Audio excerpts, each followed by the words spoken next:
it was converted into a den. So she would take 3 steps down. It was like sunken. Well, we were all sitting in the den or playing around in the den, and she came down the steps, and on the second step she tripped and she fell and she hurt her knee. And it wasn't even a big deal, but it hurt. And she was moaning, and she was like, I was like, I mean, I'm about to scream. I'm so upset, right? And so I helped her go to her bedroom. She said, I'm just going to lay down, baby. I'll be okay. I'm just going to rest. It'll be okay when I wake up. So Angel and Sherry and Jimmy continued playing. And I remember thinking, how can they play? Like, how can they act normal? I mean, she's hurting. And so what I did is I sat on the floor. I was like snuck in her room, and I sat on the floor at the end of the bed. I'm like trying not to sob loudly, but I just wanted her to be okay. Like, I wanted to crawl in bed with her, but I didn't want to hurt her knee. But I was that upset. Like, my grandmother's hurting. And I was so mad at my sister and my cousins for playing and not having concern for her. It was crazy. Well, a couple hours, so she slept. My grandmother was a napper. She was a 2 p.m. napper every day pretty much. But I remember when she woke up, it was a little swollen, but she was okay. And she had to give me reassurance over and over and over that she was okay, because I was devastated. And the funny thing is, back then, I didn't think it was... the empathic part was different. I thought they had a problem. My cousins, I'm talking about, like how they could act so normal. Like, they're mean. They're mean people. They don't have any sympathy or empathy. And I just didn't get it because I was so far from that. And that was a challenge. But that knee thing, I'll never forget that, how upsetting that was. It's crazy what the things that stick out, right? There's so many things that could have been so much worse, but that sticks out. And, I think for all of us, what sticks out with us, it's defined by our feelings. Things that have really strong feelings attached are going to be the things that stick out the most. And that simple little thing that, I know it's a fall, but it was, could have been so much worse. But that stuck out with me. And just like the car wreck, right? That could have been so much worse. But those were devastating times. I think... honestly, they probably weren't devastating for anybody else, but they were for me because I was such a deep feeler. I guess I was a train wreck and didn't even know it, huh? It's funny. Whenever I was in like 6th or 7th grade, I'm sharing this because this gives you an idea of how I was kind of in tune with energy and how it all worked back then without even being able to explain it. But the science project that I did was like, I think I had 5 plants, and I grew them all from seed, and each plant was in a different room in the house, and they were all being subjected to different types of music, like hard rock, country, pop, classical. And that was my project, was to see which plant responded to which type of music. Well, what that translates into is frequency. I now understand that. It's a frequency, like what frequency is going to help this plant grow. And the one that grew the most, probably 5 times bigger than the others, was Beethoven's Fifth Symphony. I was playing that over and over and over, but that's the one that won. That was the biggest. But my point in sharing that is it gives you an idea of how I even back then understood things on a level that maybe I couldn't explain, but I understood on a soul level of energy, right? I was always drawn to that type of thing. So, Texas was comfortable for me. I really settled in there. I had my mom's best friend. Her daughter was my best friend, and we all played soccer together. And I just finally felt like I was rooted to some degree. And then one day, Mom says, "Girls, can y'all come in the kitchen?" I'll never forget it. She says, "We're moving." I said, "Moving? Where? When?" "Next week." "Next week? Where are we going?" She said, "Louisiana." I said, "Why? Where am I?" She said, we're moving to Baton Rouge, Louisiana. Your dad is going to be working at the power plant out there. And they didn't even give us a heads up. Like, at least give us a month. Give me something. I was so upset. I was walking. Now, we had a brand new school. Everything was so pristine and clean. And I remember walking. Why am I saying that? Because when I guess I'll explain that in a minute.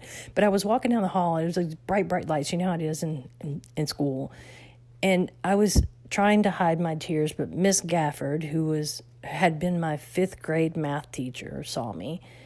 And I think I was in 6th or 7th grade at this point, but Miss Gafford sees me in the hall. She says, "Honey, are you okay?" I said, "Yes, ma'am." "What are you crying about?" "I have to move. We have to move out of state." She said, "Oh, it's good." She's rubbing my back. "It's going to be okay. You're going to make new friends. Where are you moving?"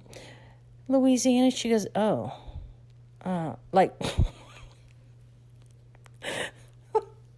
I'll never forget that because I'm like, damn, it's like she just basically act like I'm going to hell. But her whole demeanor changed. She was like, I'm laughing now because it is funny. She goes, "Oh, okay, well, that's okay." Like, now she's trying to console me because I'm going to Louisiana. Well, hell, at that time, I didn't know. She's right about her feelings because I came to Louisiana and I was in a total culture shock. When I tell you culture shock, first of all, I had never been subjected to racism. I've been around black people. I've been around white people. I didn't know that racism was a thing. And then I got here and I'm shoved damn straight right in the middle of it. And I'm like, it was mind blowing. Like, it was hard for me to wrap my head around the fact you're treating somebody like crap because of their skin color. Like, we weren't raised like that. Kajomo was black. He's one of my best friends. And in Texas, if anything, we would joke because I still say I can get a sunburn taking the trash out. Like, I'm the whitest person on earth. I envy that color of skin. It's beautiful. So I didn't understand it. But I saw it from both sides, black and white. Why are people treating each other like this? I ended up in Baton Rouge. I ended up in Central Middle School. Now, Central Middle School is a good school. But I was way beyond, like far advanced past what they were doing. Texas schools are rated some of the top in the country. Louisiana schools are rated some of the bottom in the country. A lot of people in Louisiana can't spell there, or two, and I'm not making fun of them. I kind of am because I love Louisiana and I love the people here, but there are some people that can't spell there or your, and luckily, I learned all of those words and how to spell each variety of them in Texas. Texas has some good grammar classes. So I was fortunate. I learned how to spell all of those words. And so by the time I got here, I was safe. I didn't have to worry about that. But I was more advanced than at the level of what Central was. And so, but I stuck with it. But the thing that sticks out with me, right, the things in my memory that stick out, or walking in that classroom for the first day, seeing those wooden desks and how people had written all over them. Now, that's a thing in school. People carved their names in desks and all. Not for me. I had never seen that. I came from a brand new school. We did not deface our property. It was like culture shock. I was like appalled. I went home and I'm like, "Mom, people write all over the desk. It looks like graffiti." It sounds so silly when I'm trying to explain it now, but back then I was horrified. I mean, I was horrified. I'm like, you took me out of this pristine, good school where people knew how to spell, and you put me here, and there's fights in the hall. I didn't get it. I lasted there, I think, a week and a half.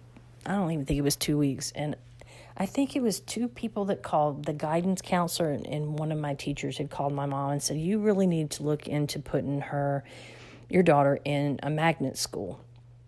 My mom was like, "What's a magnet school?" "Well, it's a school for like gifted and talented kids smart kids that have high grades, And my mom was like, "Wait a minute.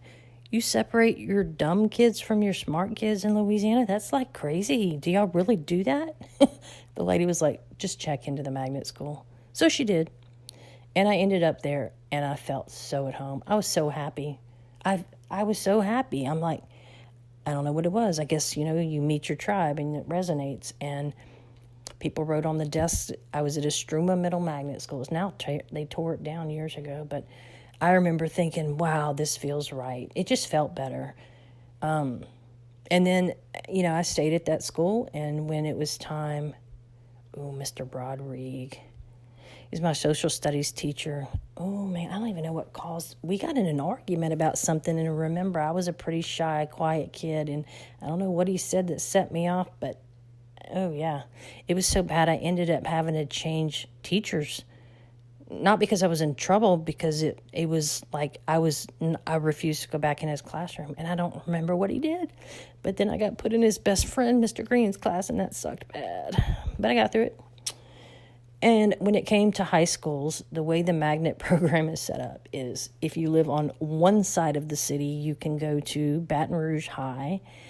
And if you live on the other, you would go to Scotlandville High. Those are the two high school magnet programs. Well, I wanted to go to Baton Rouge High because I was very highly involved in the music program and very talented, I might say. I could play pretty much any instrument, but French horn was my major instrument. I was excelling in it quickly. Well, I lived in Central, so I couldn't go to Baton Rouge High. I ended up going to Scotlandville Magnet High. And I actually loved it. It wasn't a performing arts program. It was an engineering program. That's why I wanted to go to Baton Rouge High, because it's a good school, but it was all based on performing arts. But anyway, I ended up going to Scotlandville engineering program. In fact, I think I was the first class that was a full 4-year class of the magnet program, because before they turned it into a magnet school, it was just a regular high school, but it was a cool place, man. I have a lot of good memories there. And yeah, man, I'm like, all of it's flooding over me right now. The things that I did and got into, such cool memories. All right, I'll leave that for the next recording.